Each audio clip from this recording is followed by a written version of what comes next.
LFC Daytrippers, brought to you by bookmakers.com.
Hello, good evening, and welcome to the LFC Daytrippers. I'm your host, Matt. Joining me tonight, Kev O'Sullivan. Kev, how are you? I'm good. Not too bad. Calm down a bit. After a stressful probably hour and a half between 5:30 and 7 o'clock, where I just wanted to put my phone in the freezer and lock it and didn't want to see it anymore. But it was just one of those crazy bank holiday Mondays that, like, I don't know. It was absolutely insane today what happened. But it was nice to be able to switch off and watch a bit of a game of football. So the final preseason. Final preseason game, of course, took place in Preston today. Liverpool ended up coming out on top 3-1 over Darmstadt. Closes out our little 5-game preseason schedule that we had. Played 4 German teams, 3 wins, a draw, and a loss in there. So we'll get through the game, of course. We'll take a look back on the preseason as a whole, talk about who we thought has stood out for us, might have played their way into the team. Ben Doak, obviously, who we're going to talk about. And then we'll go into, I believe it's day 27 of Lavia Watch, which is, it's almost the equivalent of when a zoo sets up cameras because they're expecting a panda to have kids or something like that. And it's just like, do it already. So 3-1 against Darmstadt, Kev. Good crowd showed out in Preston today. Fair contingent of Darmstadt fans as well, too. So good on them. Looks like they're going to enjoy a league in the Bundesliga this year. Lineup came out. Do you think that's what we see against Chelsea? Yeah, I do. I wouldn't have picked this lineup if you'd have asked me at midday. Because at midday, I didn't know that Curtis Jones had a slight little knock that they were protecting. But seeing when the team was announced, I was like, okay. I was just trying to picture how this is going to work in my head, and I just thought this is going to be a season where we're going to have loads of 5-4s and 6-3s and games like Manchester United and Bournemouth, where we're also going to have games like Brighton and have our pants taken down by sides. It's 2013 all over again, but with probably arguably better players. It's still going to be chaos football. And I watched tonight. It was nuts. It was absolutely nuts for the first 15 minutes. It was crazy. It was enjoyable crazy, but it's definitely going to make me get more grey. If that's presumably possible. I'm going to have more grey hair at the end of this season than I want. And I don't know. I like McAllister. I like McAllister in the 6. I don't want to see it as a mainstay, as a fix. But he's such an intelligent footballer that he can do the job. He can progress the play. His passing range is really good. His vision is exceptional. Yeah.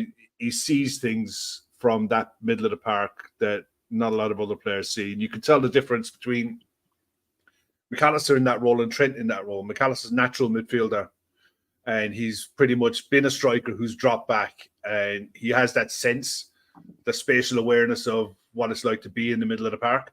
Trent is still learning that, and you can tell when Trent gets caught in the ball every now and again.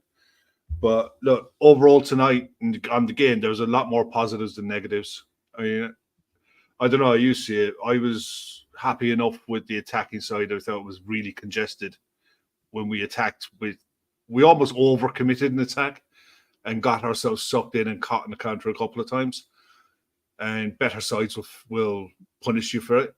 But in the main, I thought we created so many chances just by getting the press right. I mean, God help any side who wants to play out from the back against us.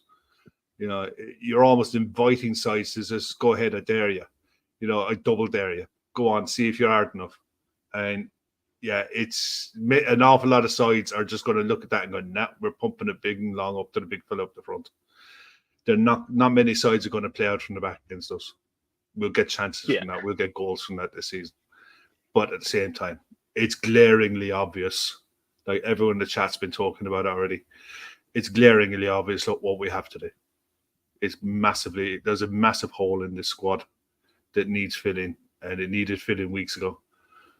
You know, anyone who didn't watch the show last night, I strongly recommend you go back and watch it again, because I don't want to be an echo chamber and repeat everything that they said, but they pretty much nailed it. 3-4 weeks ago, they knew Henderson and Fabinho were going. We said 3 or 4 weeks ago, we need a strong reaction this week, that following 2 days. As soon as Fabinho left, a couple of days, we needed someone in the door. And here we are, 6 days to go until the start of the season, and we're dicking about at 5:30 putting bids in that are automatically being rejected. And early at 9:30 tonight, another bid went in, and it hasn't been rejected yet. But at the same time, 4 attempts to get this kid in the door. I mean, Matt, at what point do you turn around and say, "Fuck this"?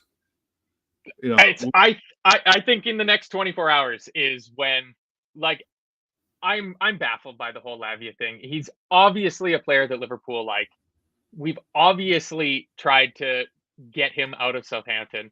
He obviously wants to come to Liverpool. Southampton seem willing to sell. Like, they haven't been saying no, like, that's it, we're not selling the player. They keep going, no, that's not enough. No, it's not enough. So it's mind-boggling to me how they haven't pulled the trigger on it. So I think the next 24 hours we'll know one way or the other. Either there'll be pictures of a van pulling up outside of the AGSA with Romeo Lavia inside of it, or we'll get, you know, statements filtered out through the trusted journalists that the club uses saying that we've moved on to other targets, and we go again. But I'm looking at, I mean, I'm hoping the people in the chat have got their notifications turned on for the reliable journalists that we know who are going to kibosh this or not kibosh this, and will let us know if anything does happen while we're on. But yeah, I'm seeing, look, there's an awful lot of whataboutery going on with this bid. Glenn Parsons is right there. Third bid went in at 46 million plus £1. Yeah, it's the Luis Suarez situation to Arsenal all over again. No, look, I can't, no, anyone who's ever worked in sales, I would look, the amount of people that I've talked to over the last month about this deal, and if I was back selling cars, I would have a field day with all of you. Just pay the money, pay the sticker price. You don't do that. That's not how it works. But when you're negotiating, a question will be asked: how much is it going to take to get this deal done? You're told. You go back with the second offer. If it's close and you think there's negotiation there, you do it there and then, and you get it agreed. You don't go back with a third bid and have it bounced back. You just don't. It's so amateur hour. It's so nonsense.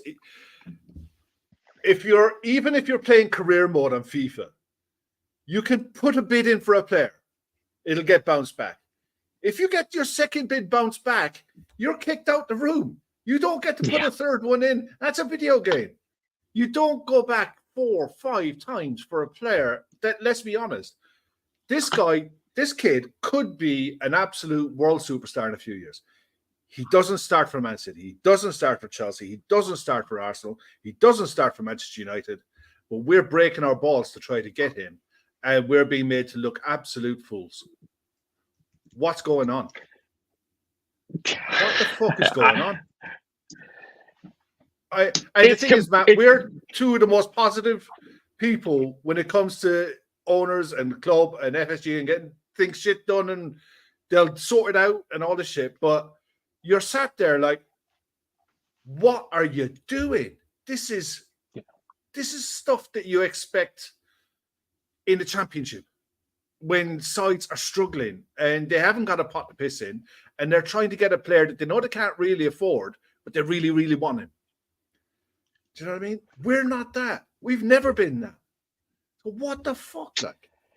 Yeah, well, it's a change of pace, and I mean, it's certainly allowed us to fill up some channel hours on here to talk about it, because it just keeps dragging and dragging. So I really do. I really think that by tomorrow night we're gonna know one way or the other, and I'm hoping that the deal gets done, and I think that the deal will get done. It's pretty obvious that we have a need for it, because to swing it back around to the game, somebody asked earlier if we played the box midfield. McAllister started in the deep lying role, in the 6 role, and I have to say I thought he played it well, but I didn't like it. It really felt like we were losing the best parts of the McAllister that we were seeing, where he's operating just that extra like 6 to the field further forward, that much closer to the attack, because you could tell he wants to go. He wants to get up in there. Tom Boland, I presume, eh? Yeah. we're closing in on a harassment charge from Southampton. Yeah, it's we're gonna get a cease and desist order coming through. Just go away with your miserly bids. Out of the players in the first half, I would say the player who didn't have the best first half for me was probably Szoboszlai. It seemed like he was having a tough time really kind of getting into the game and getting on the ball. He had a few loose touches here and there. But I mean, like you said about the attack, I think this is the first time in the preseason that we've seen Diaz, Jota, and Salah start together from the front. And I mean, it's 7-8 minutes into the game, we're already up 2-0. Shambles at the back from Darmstadt. The corner was great for the first goal. It's a Szoboszlai takes the corner. Luis Diaz peels off at the near post, gets a little flick on it. Virgil, I think, gets a touch. There's legs flying everywhere, and then Mo just slots it home. As simple a goal as you like, but that was a nice corner routine. And Szoboszlai, to me, he seems like he's got the corner taking job. He's got a different type of delivery, isn't he? His deliveries are generally flat and in with pace, but in at a height where he's asking questions of the defenders, the keeper, the forwards. He's asking questions of everyone, and if there's a weakness there, we'll find it. It's not one of these, like, in fairness, I think Costas has a really good delivery. So does Robertson from set pieces, but they tend to be high and targeted. These ones were 8 feet off the ground and dipping. It was like Luis Diaz got a skim on it. The best thing about that goal was Mo Salah got in front of the centre back, pinned him so he couldn't get through him, and tapped it in. It was a really, really good goal. I know it was only a couple of yards out, but it was a really good routine to work it. And you're 1-0 up, and you're like, yeah, that's a great start to the game. And we were dominant. We were pressing them. We were aggressive and spiteful at times. There was a couple of tackles going in, and you're like, yeah, I'm liking this. And the second goal came purely out of forcing the keeper into an area where he didn't want to be. Yeah.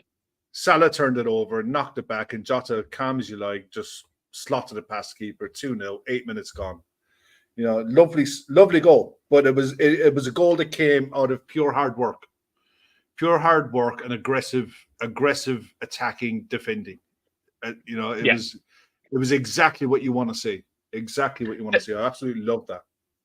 That second goal seems like one of those ones where I don't think they showed a cutaway to the coach's bench, but that seems like one that Linders and all the assistant coaches that work on these pressing triggers and funneling teams playing out from the back to force them to play the ball into certain zones where you want them to play the ball. Like that's a perfectly defensive practice worked out goal for Liverpool. Nice taken by Jota, doesn't panic or anything like that. And then seconds later, they barely even showed it live because they were still showing replays of the goal. It's just a simple clip ball over the back. The line is all over the place. Trent's probably 2-3 yards behind. Like Konate tries to pull up like he's the last man. He really darts forward just as the ball's about to come over the top.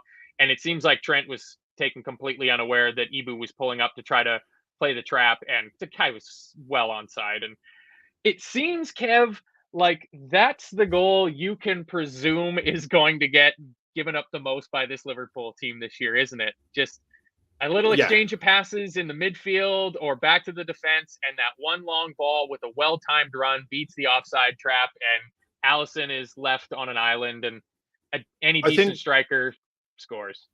Yeah, over the whole game, they caught us 3 times with that. And look, you're not going to prevent every counter-attack. You're not going to stop every ball in behind. But you have to make it harder than that. And where he got the ball out in the left wing to be able to pick his head up, and it was almost like a reverse Henderson floaty curler into space. It wasn't to anyone. It was a pass into space, and that has to be stopped. That has to be stopped at source. And if the defense sees that, you have to drop. You either have to press right up as a unit or drop. If there's any indecisiveness, you're going to get caught. And look, they got on their bike, and it was a good finish. Allison could do nothing about it. But yeah, that's the type of goal we're going to see against us. There's a couple of more. I mean, they had a corner that Szoboszlai was on. Szoboszlai was the near postman for the corners, and most of the clearances he got right after the first one. The first one he headed it back down into the danger area. Little things like that he needs to iron out of his game, because overall he's a really good player. You can definitely see the quality there, but there's little things like that. Just get under the ball and get it away from danger. But I think there was one in the second half where it was like this, because we had it a few times last season where they play around at the back, put a ball over the top, and it was the second runners from midfield. The strikers were coming back. So our back line was coming forward, and their midfielder was making a darting run. And that caught us once. Allison stood up, made a brilliant save. But other than that, I mean, they were really limited as to serious chances. They were really limited to any serious chances. But overall, we scored 3. We had 5 or 6 really good efforts from outside the box. The last season you're not getting, or in previous years, you're not seeing players taking on those efforts. The forwards looked lively and looked dangerous and worked their keeper a lot. He made some really good saves, but on another day we scored 5 or 6 and it papers over an awful lot of cracks. This today I'm almost glad they scored that goal in a way, because it's literally focused the mind that you're not all that. You do have problems, and there's still an awful lot of work to be done. Yeah, I watched that, Oshie. I watched the post-match. It was Klopp was basically asked about the Chelsea game, and he's like, yeah, he can do the 6 in a narrow formation. Sure he can, because he gets the ball, he gives it. He's got brilliant vision, and he's got great awareness of where he is and where everyone else is on the pitch. He's a brilliant footballer. He can do that job in a narrow, tight formation. But he also talked about having a specific formation or setup for the Chelsea game, and then something for the rest of the season. And he said they got the next 5 days to work on that. Whether it's just a bit of kidology to get Chelsea into the mindset that, look, we might try starting with a back 5 and play a 5-3-2 or 5-2-1-2 or something like that, or 5-2-3. And the thing is, we could start at 4-2-3-1. Play Joe Gomez at right back with Konate, Virgil, and Robertson as your back 4. Trent and McAllister as your 2 6s. You could play Gakpo in front of them, Salah on the right, Diaz on the left, Jota up top. You can play 4-2-3-1. You can go that way. You can start whatever you want. Systems doesn't really matter. It's what players do within the confine of what they're allowed to do.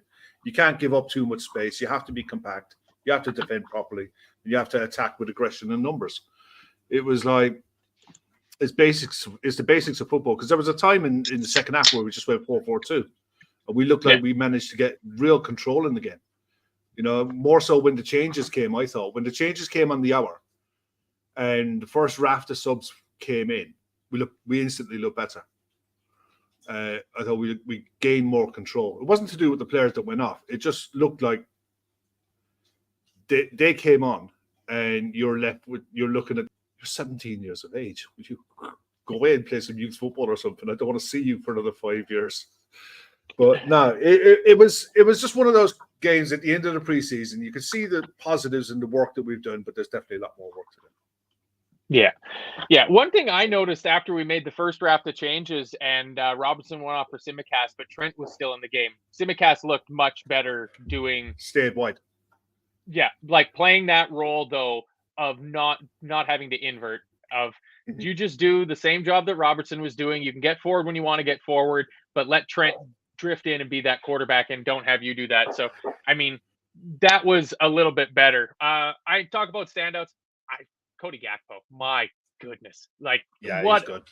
He is some player here. It's Antio Chill from earlier in the show. He says Gakpo will emerge as the best value for money signing in the last few years. He is so good. How have we gotten him for under 35 mil?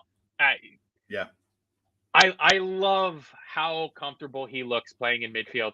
It honestly looks like it doesn't change how he approaches the game or his comfortableness with the game, whether he's playing in the false nine, out on the left. Maybe he was a little more drifted in and out of the games, but man, you drop him into that right-sided 8 position and just fits like a glove, it seems like. A great versatility going forward for us. Just a pity he can't play 6. Yeah. Harvey was okay when he came on. I liked Harvey when he came on. Gakpo, brilliant. Gakpo is just an absolutely outstanding footballer. And it's nice to have players in the squad like that. We just look at him like, yeah, you're really good at football. You know, you can play anywhere. You're not pigeonholed into, okay, you can only play up front. You can only play on the wing. You can only play in the middle of the park. Now, Gakpo can play winger. He can play up top. He can play in midfield. He's the package. You know, he's definitely got it all. Diaz looked really good, really lively, really full of energy. His goal, that third goal, was that was Bobby-esque. That was an outrageous improvised finish. If any of you guys haven't seen the game yet, go and see if you can find that third goal. Look at it on YouTube. He turned into a bit of a contortionist to be able to get onto that. But I love how he pinned the keeper. Again, the delivery came in. The delivery was flat and fast. But he pinned the keeper, came out, bang, goal. That easy. I love set piece goals. I love them. They're so important.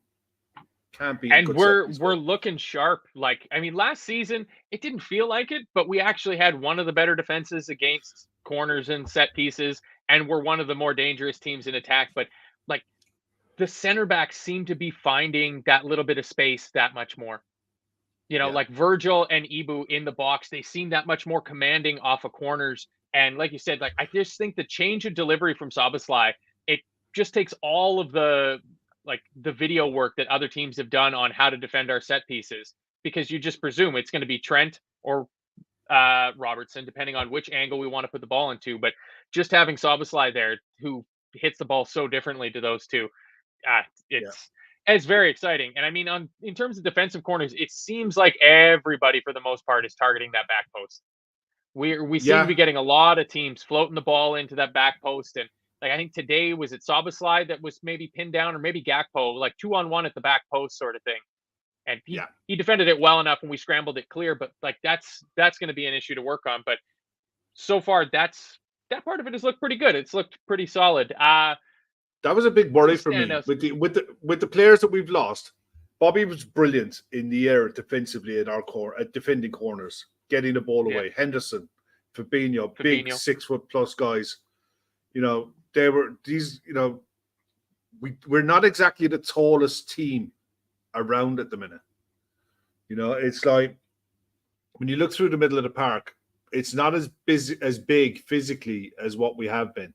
It gives you different options. Obviously, you're quicker in the ball and what have you. But when it comes to defending set pieces, I think, you know, I'd say we could get caught a couple of times this season. But look, that's a tomorrow problem. But for tonight, I was happy enough. The other one I was happy. Look, Mo Salah, quiet game, goal and an assist. You know what I mean? And he just, like, under the radar, he just chips in again. You know, quietly goes about his just game. Game as well. We've talked about everyone else, and here's the guy. He's got a goal and an assist, and it's just like another day at the office for the guy. You know, did you see the news today that 3 and 7, 3 goals, 7 assists in the 5 preseason games? Like, he's been very involved with getting the ball into the back of the net, and that only bodes well for us. What news is that? The news that came out early this morning that some Saudi club were looking to bid 60 million for Salah, quickly quashed. But let's be real, you know, I think the Premier League clubs as a whole are going to start looking at season by season. Enjoy the players while you have them for this season, because next season you're going to be slammed with offers for top players left, right, and center, and some of them will go. So I think it's just going to be part and parcel of the game from now on, that we're just going to have to get used to.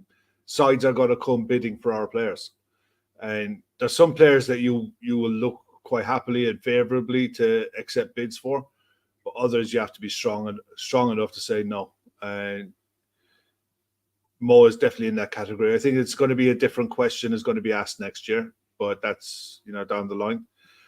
But, you know, he's vital. He's vital to us this season.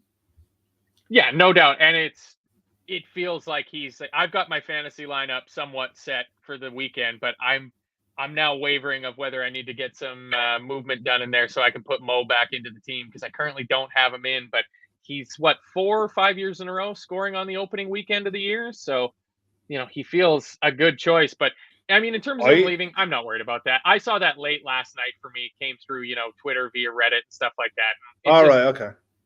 Yeah, I just don't think he wants to go. I think Mo Salah feels that he's got pages to write in his story at Liverpool. Hope so. And those stories, like the legend that he can create at Liverpool, is greater than anything that he'd be able to accomplish in Saudi Arabia. And I think that sort of stuff matters to him. Like, he feels like he wants people to be talking about him in venerated tones in 2 generations. Pasio makes a really good point there. And I think it's one that a lot of people are overlooking this. They aren't just going to come for our players. They are going to be going after our targets as well. And it's going to massively inflate the market. I mean, Rami Abbas did shut that down really quickly. You know, he just shut it down really quickly. But, you know, Pasio is dead right. It's not going down the line. It's another big player. It's kind of like when PSG came into the market. You know, that suddenly here's a club with brand new money that's just going to take players that you would have been looking at, and there's not an awful lot you can do about it. In the same way as some of the other clubs around the world, you know, were flashing the plan type things like China and like the Chinese league and a few others. But in general, I just think that this is going to be a market now that's going to be there, and there's not an awful lot we can do about it. We're just going to have to live with it and evolve with it. That's why I think our academy going forward is going to become really, really important. So out of all of the academy players that went on the preseason tour as a whole, Ben Doak aside, because he's a separate conversation, who else really impressed you in the preseason? I would say the one I was most impressed by is a little different from the one who I think had the best preseason. I think Jarrell Kwanzaa probably had the best preseason in terms of winning himself a spot in that senior team. I think Jarrell Kwanzaa did enough to move himself ahead of Nat Phillips in the pecking order, where now Nat is completely and totally surplus to requirements, and he should and could be or should be allowed to move on. I think the one who impressed me the most was James McConnell, because I knew nothing about this kid at all. Yeah. And he played very well for a kid who I've never heard of before, who I don't think a lot of people had heard the name James McConnell before he came onto the pitch for the first time against Karlsruhe, sort of thing.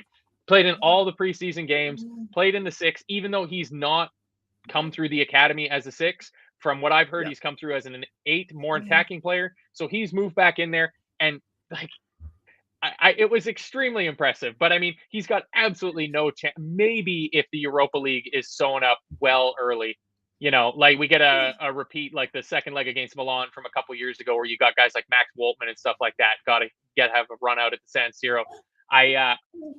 But yeah, to me, I think Kwanzaa is the one besides Doak, obviously, that we're going to see around the team, which means he's had the best summer. I think he's going to go from possibly looking at a championship, maybe lower Premier League loan move, to staying with Liverpool and probably see what his playing as well. opportunities I are.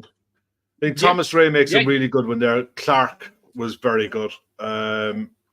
Scored on the tour as well, but looked. The one thing, I suppose, the biggest compliment you could pay to all of the kids who came in, Scanlon as well was another one. Had a good go of it. None of them looked out of place. None of them looked overawed by being there, and they all looked like they belonged. And they all wanted the ball. They were all comfortable on the ball.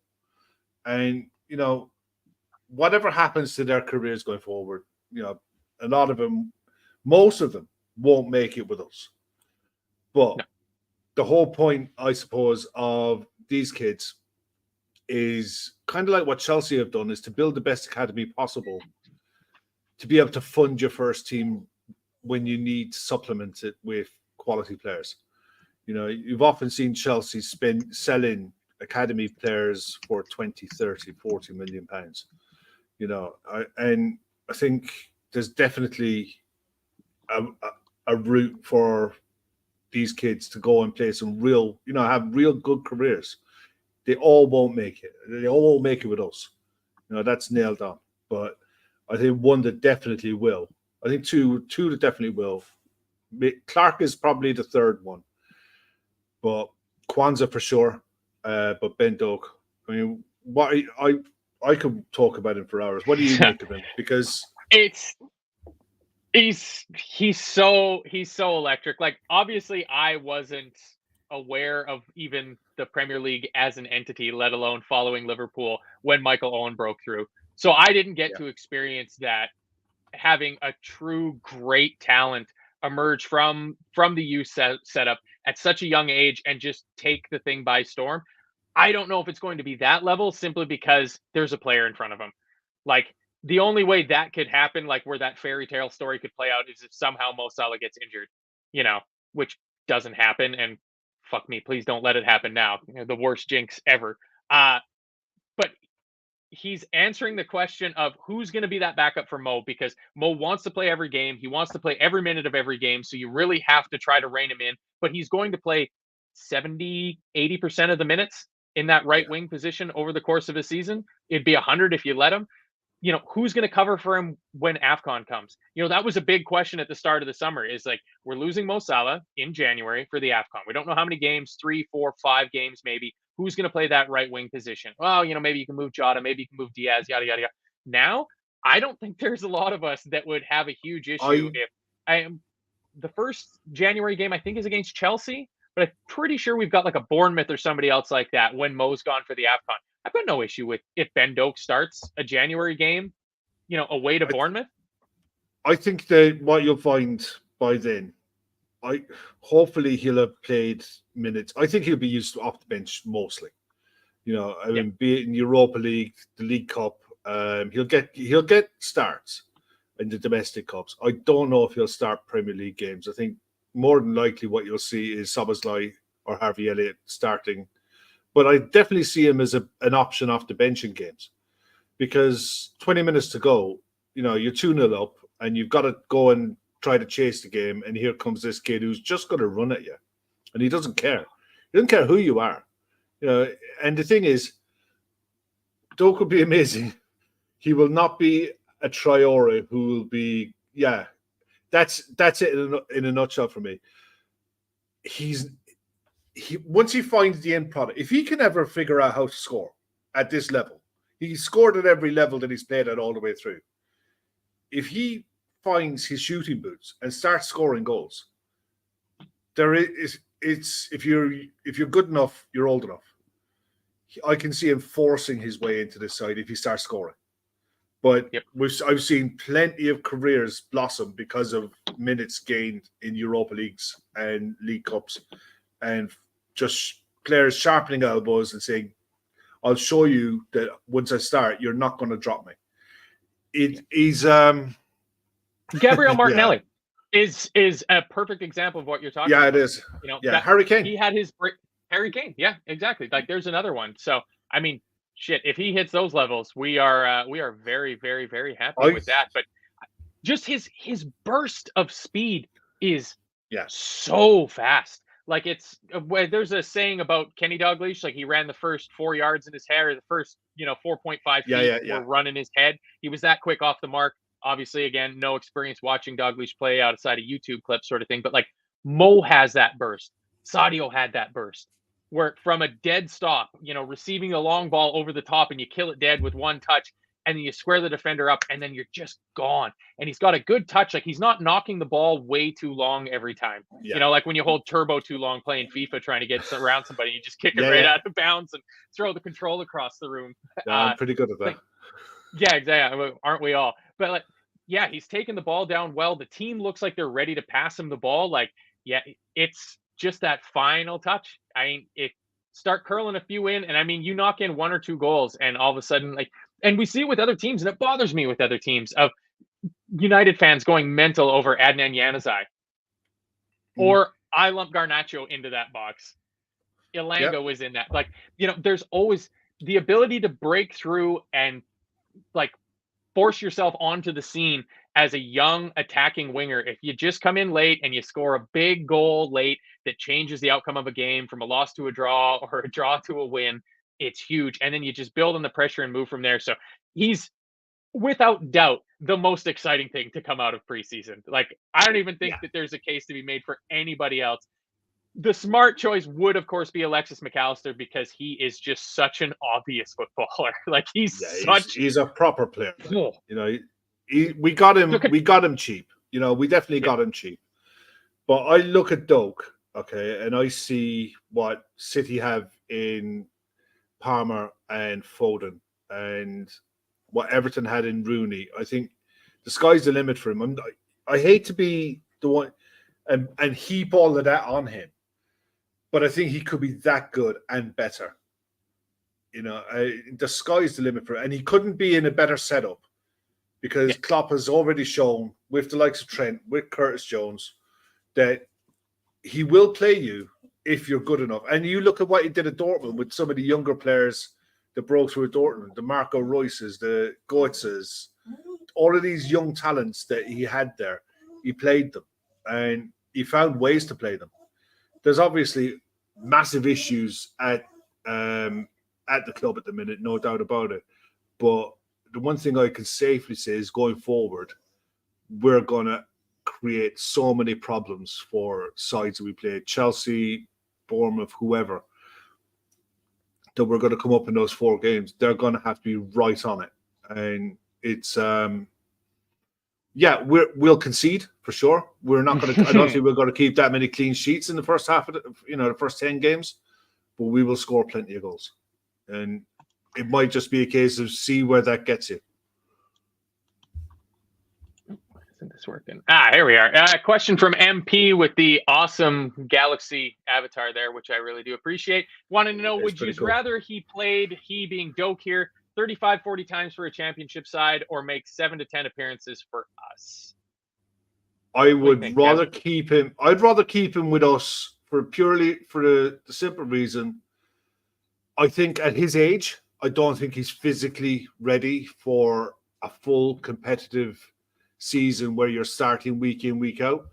You see what it done at the back end of last season to Stefan Bajcetic, where he was asked to play 9, 10, 11 games on the bounce, and he broke down. I think you still have to keep the caveat in the back of your head that they're teenagers, that their bodies are growing, they're evolving, they're developing. They need careful management at that age, especially. There's a reason why players at 17, 18 generally don't go on loan. They normally are playing under 18s, under 23s football, and they're carefully managed at that level. They're not playing to the same intensity. They're not playing to the same volume of football that they're playing. And with the way football is going now, and the amount of football that is being put on players that's going to come over the next few decades, they've got long careers as it is. You know, you don't need to shorten it by pounding their legs when they're just too young. I want to keep him at the club. If he makes an appearance in the Europa League have game, I lost Kev? No. If you want to play him in the Europa League game at home, he gets a game here and there. Then he's taken out of it, dropped onto the bench for the odd time, dropped back off. It's all about careful management when someone's that, especially a precocious talent like he is. Yeah, I mean, he looks like he's built like a small brick shit house. So that part of it is nice. Like, yeah, he doesn't look like a wispy 17, 18-year-old kid. Yeah, I think I agree with you. I think I'd rather have him stick around the team. I think he's got a lot to learn from a very good professional influence in Mo Salah. And, you know, like you said, like, we've got the opportunity to do that drip feed Foden kind of introduction into the team because we have Mo Salah ahead of him. But at the same time, he's there with Mo Salah running through the same drills as Mo every day and watching him go to the gym and how he takes care of himself and stuff like that.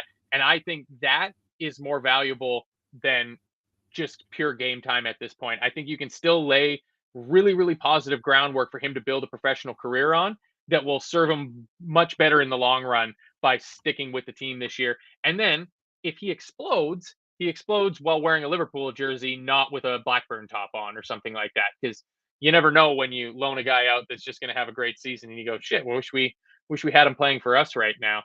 Yeah. You mentioned, Kev, they're talking about players playing too much. Just something a little slightly different that I kind of just thought of.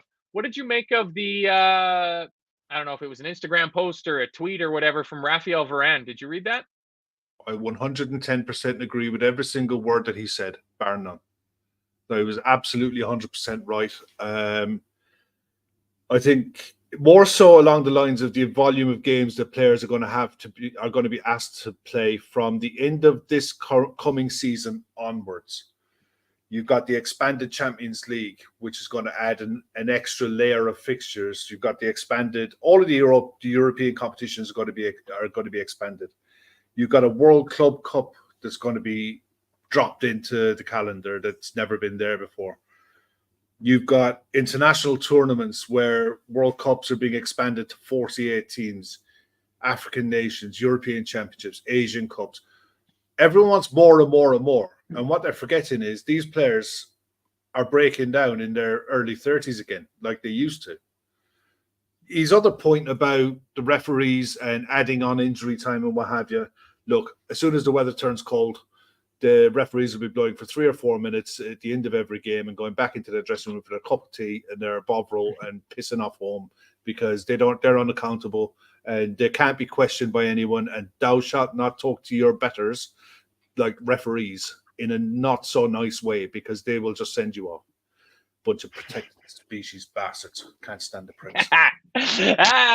This was kind of deliberate because I know that you've been getting a little riled up about the refereeing lately. So I kind of led you down a path there, Kev.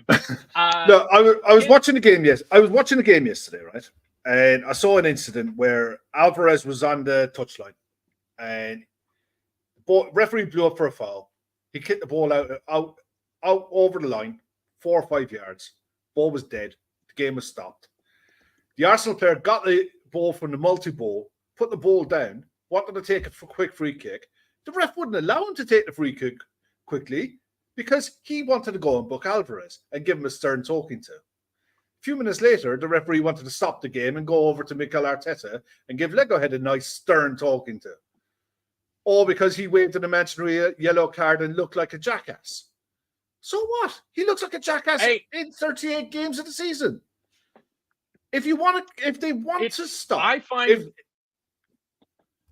if they want to fix this problem with timing game, the first time you see the goalkeeper grab the ball and walk it to the other side of his area to kick it out, count to 6. It used to be a case that the keeper was allowed to have the ball in his hands for 6 seconds. And if it reaches 7, go fucking book him. 20 minutes later, if he does it again, send him off. There's a spare keeper on the bench. You got 5 subs. Bring him on. If you think your second goalkeeper is going to do it, put a third keeper on the bench and bring him on after. But I guarantee you, 2 weeks of sending keepers off, it kills it. It stops it. But no, they go and find a solution to a problem that didn't fucking exist. And then they turn around and say, we're the saviors of football again. And it's not just the Premier League. This is IFAB. Bunch of useless fucking twats there, no. Anyway. Yeah, Mick G says the idea is to show that acting unprofessional at the senior level will stop assaults on referees lower down the pyramid. And I do believe there is some validity in that belief that, you know, parents that watch this see coaches and players get into the faces of referee and it becomes normalized. So the one against Arteta, I have no issue with, because the directive came out a year or 2 or 3 or 4 seasons ago that players miming the yellow card were going to get yellow carded. It doesn't, it's not necessary. And I hate it when you get Bruno Fernandes constantly going to the referee, going yellow, yellow, yellow. So I love the fact but this directive came out years ago. How many bookings did he get? None. He got none. He got none. Because suddenly now they decided it's time wasted.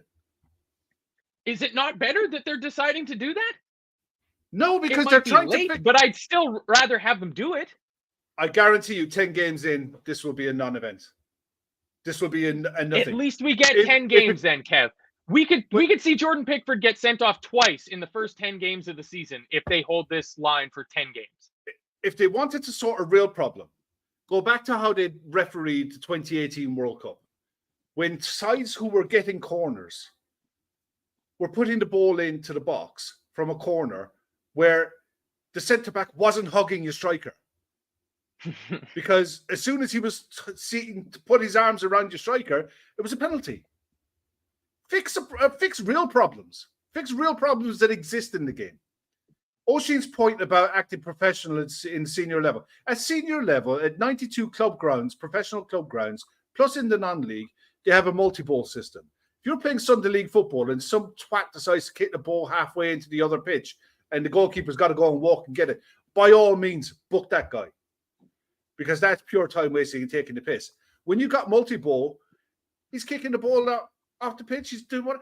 That's so what? It's not a problem. There's real problems. I don't think he did kick it off the pitch, Kev. I think Julian Alvarez kicked that ball straight down the line. No, he did. He did kick it. No, he did. It did go out of play. But the point was, it's a solution looking for a problem that doesn't exist. When there are real problems, and it's one of my biggest bugbears when it comes to corners. A corner is supposed to be an advantage. But if you've got your 3 defenders marking your 3 forwards and they're hugging them, and the referee will take a minute to walk into the box with his big shoulders out and he's blowing his whistle, he's like, stay apart, stay apart. They're hugging him again, and 30 seconds later, the ball comes in, the ball gets cleared, the referee walks up the other pitch. I told them, bunch of wankers, that's all they are. Look at me. That's all. Do you know the best thing about the Women's World Cup? There was an incident today in the Women's World Cup where a penalty was disallowed. I didn't agree with it, but look, the penalty was disallowed. The referee pressed a button and told the crowd why the penalty was disallowed. And later on in the game, James was sent off. The referee told the crowd that she was sent off for violent conduct. What's wrong with that? Why don't we see that? What are they afraid of? Having to be able to tell the people who are in the grounds what the fuck's going on? Why can't they go at the end of a post-match and say, yeah, I see this, looking at the screen, looking at the monitor, looking at the incident, this is why I made this decision. Thank you very much, Mr. Oliver. On your way. We pay enough money to watch this shit. Kev, as devil's advocate, are the two things not combined? Like what Varane was talking about, how the players won't be able to express their passion anymore because they have to be concerned about getting a yellow card for yelling at the ref. Is that not hand in hand why they don't want the refs mic'd up? Because a ref would try to say something, and instead you've got this giant man baby like Bruno Fernandes crying right in your face, miming a yellow card 6 inches away from your face. It's not a live mic until you press the button. That's the thing. Do you know what? I saw it today for the first time. I thought it was fantastic. I honestly thought it was fantastic because it's like the NFL, you know, when they go to New York to get their TV replay and they're told in their ear what the decision is. They press the button on their belt strap and they tell everybody in the crowd what the decision is and why.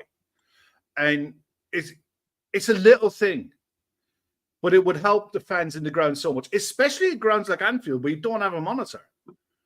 You know, when we were there last week, there was incidents in the game where we were seeing stuff and we're like, why did this happen? You know, and all it takes is just tell people what the hell's going on. You know, you inform the fans will react to that. They might not like it, but at least they'll know it. They'll respect it. I'll respect the referee when he tells me why he made the decision. You know, I might not fucking agree with it. I might learn something, you know, and I probably will learn some. I'll learn a lot. But at the end of the day, if you don't tell people and keep it like a closed secret and a closed shop, what are we all doing here? You know, they want more and more games. They want more and more TV coverage. They want more of everything. But we ask for little things like referees to inform fans and referees to be accountable for decisions to fans and to managers, because ultimately managers get sacked on the back of these decisions. You know, all it can take is a point or two to avoid relegation. A referee's decision can win you titles, send you down. They cost managers jobs. All you're ever asking for is for them to come out and say, this is why I made a decision. A 2-minute interview at the end of a game. If there's an incident worth talking about, most of the time there isn't. I don't think it's hard. I really don't. No, it's. I mean, you could also put together a quick highlight package of Jordan Pickford taking 45 seconds over a goal kick and string those all together and present those to him in the press zone after a game and ask him why he had to take a combined 5.5 minutes to take 7, goal kicks, sort of thing. So it does go both ways. But yeah. As we reach the end of our final preseason full-time Reds / no transfer knowledge show / Lavia Watch Day 28. We got 6 days until our first game of the season. Kev, how's your confidence level? You feeling confident going into the season? I'm confident that we'll compete to get into the top 4. There you go. We're not winning. We're not winning the league. We're not winning the league. No. These no, owners even I'm not that delusional. Yeah, these owners aren't interested in building a side to win the league this season. They're just not. You know, they're not that side. Arsenal went out and spent £250 million on the back of spending another £350 million over the last 2 years, and they've built a squad that's capable of challenging Man City. They might last longer than March. They might not. But at the end of the day, they look like they want to achieve something. We're in a situation now where I think we're 3 short. Get the 3 players in. We've got enough firepower to score enough goals to put us into a situation where we'll get into the top 4 and see where we are from there. Antoine, I love your optimism, man. But there's only so much that I can believe in. I believe in the power of Guinness and I believe in the power of a lot of things, but I also have eyes in my head, and I'm looking at the fact that 11 tonight, that bench is only really minus 2 players, Thiago and Stefan. That's not enough. That is not enough.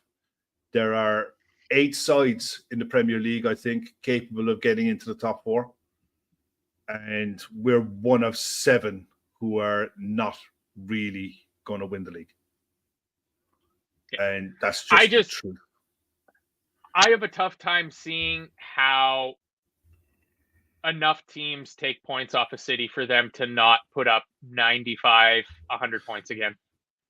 Like, that to me is the biggest stumbling block. Like, I think Liverpool are going to do well. We've got almost certainly some shows coming up to fill the rest of the week out before the season begins, where we're going to have a few people on shows giving their predictions. I believe Emmett has a Excel document that he's going to share around through our Telegram group. So if you're in the Telegram group and want to do our season predictions, that should be coming out hopefully in the next couple of days before the season begins.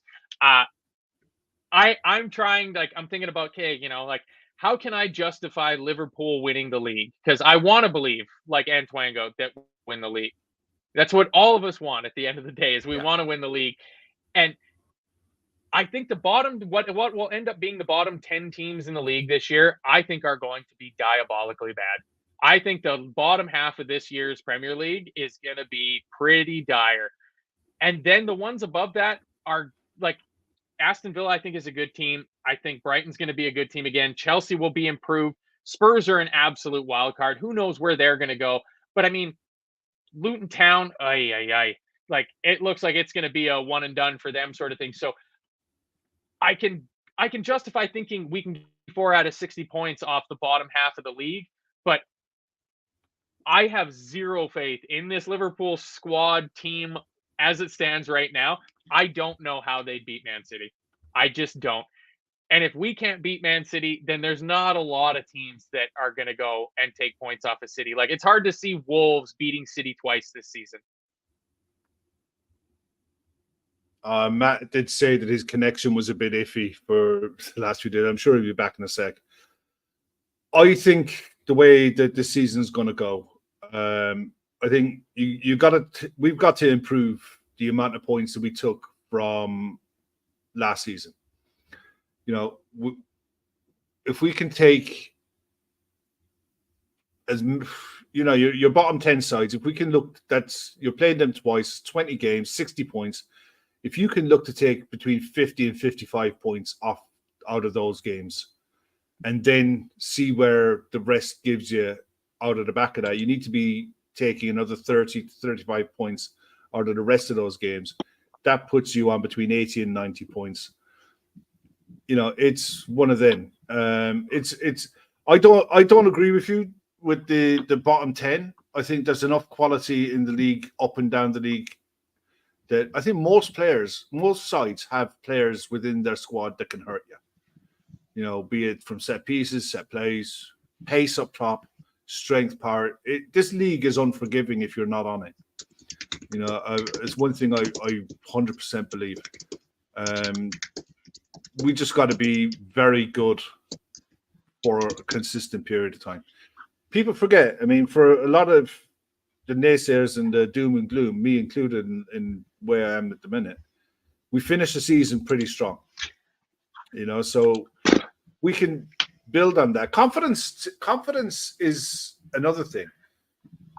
You roll the first 4 games, you roll 4 wins off that. You're bouncing into the rest of the season. You lose 2, draw 1, win 1, 4 points from 4. You're sat there like throwing things against the wall. You know, it's a microcosm of a season within a season, because the real football doesn't start until after the international break. But you can definitely find yourself out of a title race at the end of these 4 games. You're not going to win it, but you can certainly be out of it. So look, I'm just looking forward to it. I'm looking forward to getting back into doing the shows as well. You know, doing the post-match shows, doing a lot of things. So. Yeah, Kimmich wasn't in the Bayern squad today. No, yeah, apparently Caicedo wasn't involved in training today either with Brighton. So Brighton are spending some big money in the last few days. So read into that what you will. And apparently we've cooled our interest on Andrea as well. Transfer internet. This read into everything. Yeah, apparently we've cooled our interest on Andrea as well. So. Read into that what you like. I don't know. There you go. So I was trying to get around to it. My connection has been absolutely garbage tonight, so I apologize if it's garbled and I came in talking over top of you there, Kev. For the most part, you've been you're good. You're good. Yeah, cool. All good. I presume we're getting our first Friday weekend preview show of the year coming up this week. I don't know if we're going to. I don't know what we're going to do. We're going to be doing something this week, so just keep notifications on. Make sure you obviously like, subscribe, but make sure your notifications on to see when we go live. I think there's definitely going to be shows this week where hopefully we're going to be talking about a new signing or two, but definitely doing previews, I'd imagine, for the season as a whole, how we think sides have done in the window, what more other sides need to do, because we're not the only ones who've got business to do. It's all up there. It looks like today, there's an awful lot of news breaking today. You know, like Neymar saying he wants to leave PSG. You've got Bayern Munich had another bid turned down for Harry Kane. What do Spurs do? Do they sell? Do they keep?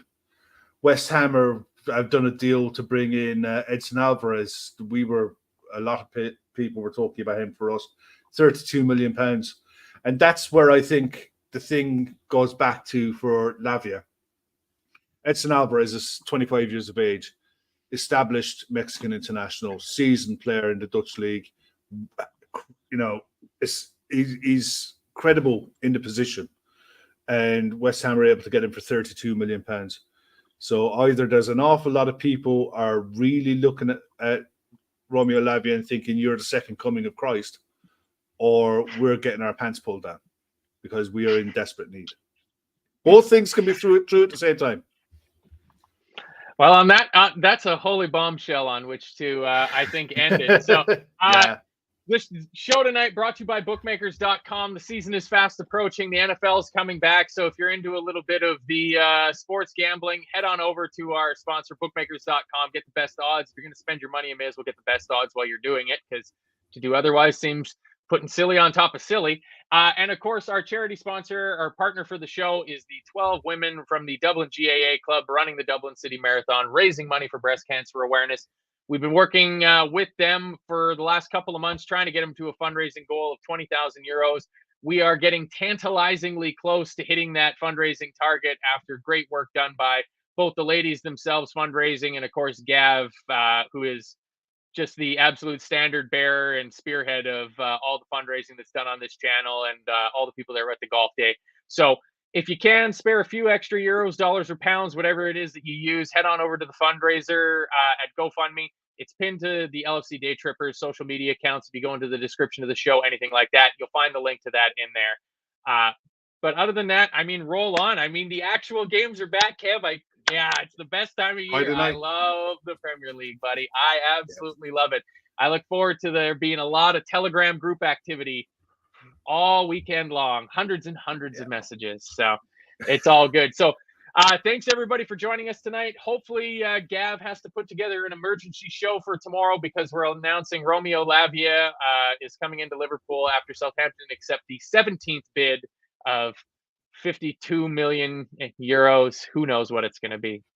It's been fun. Thanks for joining us for the preseason. We'll see you guys next time when the bullets are live and the points actually matter. See ya.